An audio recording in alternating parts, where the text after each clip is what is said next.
Hey guys, Julian with Tuprobits here, and today I want to talk to you about two really cool audio interfaces. The MiniFuse 1 and the MiniFuse 2 from Arturia.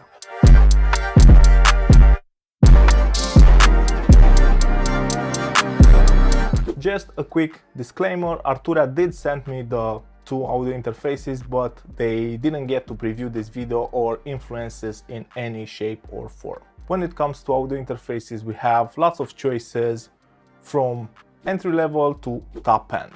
The MiniFuse range from Arturia are entry level interfaces, but they punch above their price. First, let's talk about the obvious differences between the two interfaces. What do we get extra with MiniFuse 2? The most notable difference is that we get two combi mic inputs. On the back we get an old school MIDI port and some functional difference when it comes to the front panel buttons. A couple of things that both units have in common. Both have the same front panel LED metering with 6 segments. Both units have 48 volts phantom power. On the MiniFuse 2 we only have a button for engaging that on both channels, and we also have a single headphone output. On the back of the units we have the USB-C connection. That's what Arturia uses to connect the units to a PC or a Mac. In the box we get an USB-C to USB-A cable, and that's cool. Also, one amazing feature that both units have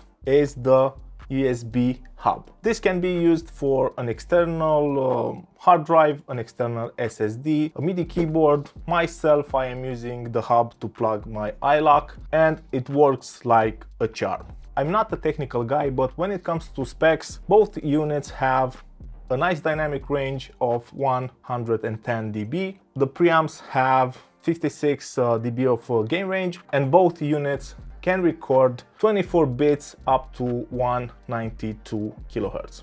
On the softer side we have the MiniFuse control center, and that can be useful to change a couple of different settings on the units without having to touch them. Also included with the purchase you get Ableton Live Lite, Analog Lab Intro. I believe you get 4 different plugins from the Analog FX collection. The plate, the chorus, a delay, and a tasty Neve 73 preamp. The plugins are not just some extra stuff, they are quite good. Another useful feature is the Loopback. You can use that to record the sound of your workstation. Regarding the build quality, everything is great. We have aluminum casing that can take a beating on the road, but both units are pretty light and great to travel with. If you follow me, then you saw the video where I showcased the on-the-road mixing setup. I have used the MiniFuse to mix a couple of projects when I was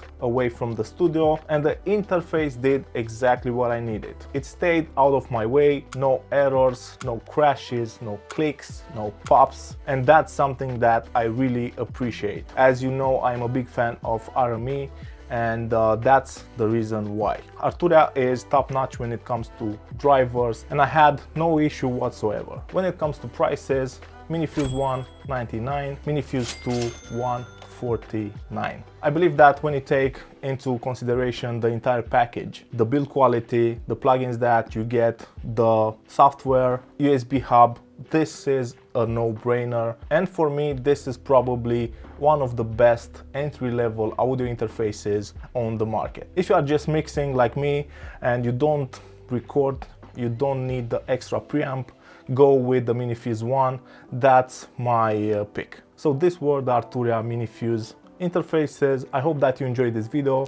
If you did, please subscribe, drop a like. Don't forget to follow me on Instagram. Thanks for the support, and see you guys really soon. Cheers.